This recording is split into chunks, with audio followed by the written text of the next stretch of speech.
देखे तब ने एक छठकी माई का दादी है तो छठी में के साड़ी यार नहीं हो तोरे बाप का जाकर पंजाब खेल गए।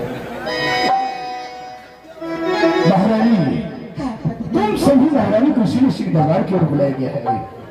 जानती हो किस लिए? मैं तो कुछ नहीं जानती हूँ। इसलिए महारानी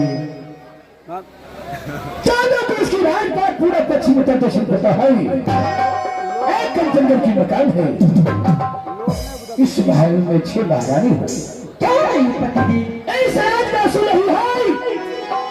पर सुखी तो सुखी रहता है। सही बात है पति पर जब दुखी तो राजा भी दुखी हो जाता है। महारानी, जिसके घर में नादी है अनाज भजवाना है। सही बात है। जिसके तन पर वस्त्र नहीं है वो वस्त्र देना है। जिसके घर में दीपक नहीं जलता दीपक जलाना। सब सिपाही को घर के राणा प्रधान के पास कोई तरह का दिक्कत नहीं होना चाहिए। बराबर में बिजली सिपाही को भेजती रहती हूँ पतिदेव। जिनके घर में अनाज नहीं बिजली के द्वारा मैं अनाज भेजवाती हूँ। और जिनके घर में किरासन तेल नहीं पतिदेव बिजली के द्वारा मैं किरासन तेल भेजवाती हूँ।